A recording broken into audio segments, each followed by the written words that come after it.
This is a Dragonfruit, but what if it were an actual dragon?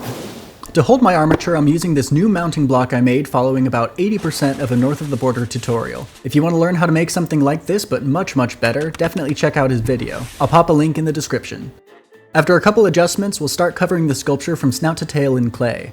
I'm just trying to get the basic shapes shaped out without paying too much attention to details just yet. Then, once everything is covered, I'll give the whole body a quick smoothing session. With the general structure formed, we'll start in on the head, adding lumps and wiggles of clay, then blending them all together until a vaguely dragony shape starts to emerge. Then we'll carve out a mouth, pop in some pre-baked eyeballs, and finish up the eyelids before we dive headfirst into the scales. I'll carve each individual scoot, trying to do my best to mirror the sides so that they match. Once the crocodilian dermal armor is complete, I can refine the shapes by softening the clay with isopropyl alcohol, then coming back in to deepen the definition with small silicone shapers. Now the head is looking pretty good, but it's missing a little something. Every good dragon has horns and spikes, and dragon fruits have a plethora of these long green scaly spiny bits. So let's combine the best of both worlds. I'll form some long thin triangles over the wire, then give them a dragon horn texture. Then once I have enough long scaly bits to last the rest of the project, we can start the horning. Each of the longer spines is made of cosclay, so that when I inevitably bump into them throughout the rest of the project, they just bend instead of snapping. This will hopefully leave me with a finished project and absolutely zero tears of frustration. Once the horns are blended in, I'll press in some pre-baked teeth into the upper gums to give them a toothy overbite smile before we move on to the rest of the body. My plan is to have the belly be the white fleshy insides of the dragon fruit, and the back be the pink outer layer, so to separate the two I'll carve in lines delineating which is belly and which is back. Then, starting in on the belly scales first, I'll connect the two lines like the rungs of a ladder. Then we can start the excavation process, stabbing and lifting each scale with a flat spoon tool, then blending the cuts in to make them look like overlapping plates. To make them less even and more natural, I'll carve in some of the edges with a loop tool.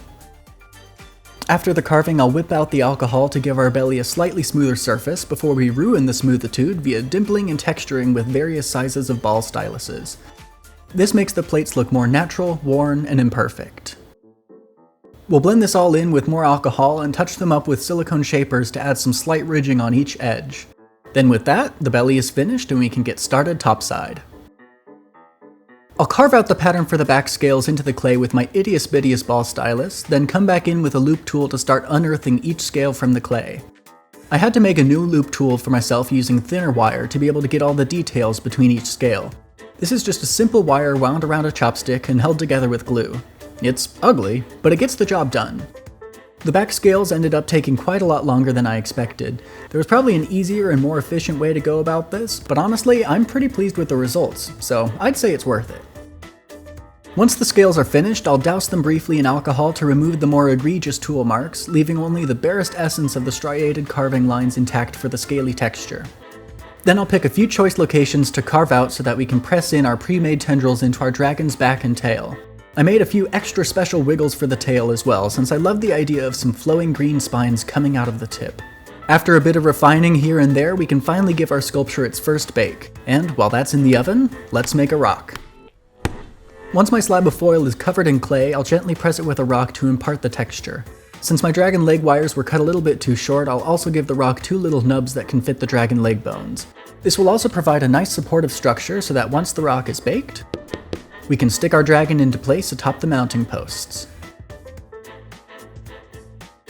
I started building out the feet, but quickly realized that I've sculpted myself into a bit of a corner here, since my dragon is currently ankle deep in rock. To make the best of an unfortunate unplanned situation, I decided to build up the rock even further to make it look like the dragon has landed so hard that his feet have ruptured the ground below, creating a myriad of cracks and fissures and implying that our dragon's toes are buried deep. Once it's been rebaked, we can use a knife to refine and sharpen these cracks.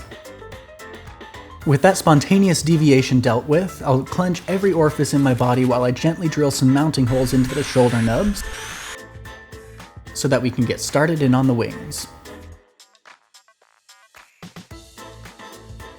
Wait, I can hear something from the future. It's the comments telling me that technically I'm making a wyvern and not a dragon, since dragons have 4 legs and this beastie boy only has 2. Well, I realized this too late in the process to start over, so I guess I'm making a a Wagonfruit Wyvern. I had to remake the wings a couple different times since I kept rolling out the clay either too thick or too thin. Wings are definitely something I want to practice more with since I felt very out of my element with these. But after they were baked and out of the oven, I have to say it wasn't half bad. Primed white and ready to go, we'll start out by painting the outer wing flaps and dragon back with a vibrant pink. It took a couple coats to get full coverage, but I wasn't too worried since the washes and dry brushing later on will help hide any mistakes that I inevitably make. I also overpainted a fair bit on the things that shouldn't be pink, but that can also be easily remedied later. I made a deep bruised maroon wash with some acrylic ink, matte medium, and flow improver, then slathered it all over everything pink so that the wash can sink into the recesses between each scale, emphasizing each shape and adding some nice shadows so that the scaly texture stands out. To counter the deeper wash colors, I'll dry brush the whole thing in a lighter version of my first pink. This can tie everything together and highlight the edges of each scale. I'll paint the inner wing flaps and fruit flesh tummy with a nice bone white, then give the belly scales a pale gray wash to add in some nice shading that can sink into the crevices and dimples. Then to make the texture stand out, I'll dry brush everything with a bright white. To be more fruit accurate, I'll add dozens of tiny black seeds all across the inner surfaces. Then once that's done, I'll break out the green and dive straight into the horns. Each spine and fingernail gets based in a medium leafy green, which stands out so nicely against the pink scales. On a whim, I also painted the teeth green as well, as if they were sharp little versions of the same spines. The dragonfruit I used in my intro wasn't very fresh or vibrant, but the internet photos of dragonfruit show that when they're fresh and beautiful, each spine kind of fades into a deeper green towards the tips, which I tried to replicate here. With the dragon nearly complete, I'll paint the rock with basic rocky colors.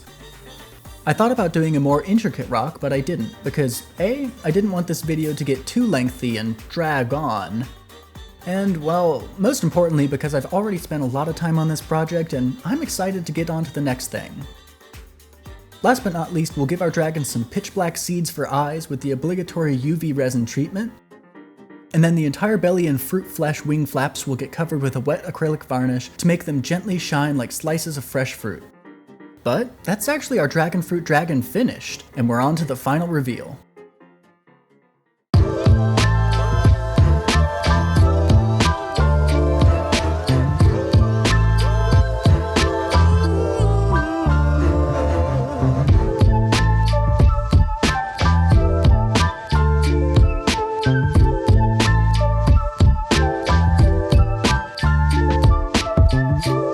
Thank you so much for watching. This was a fun one to make, and I hope you enjoyed it too.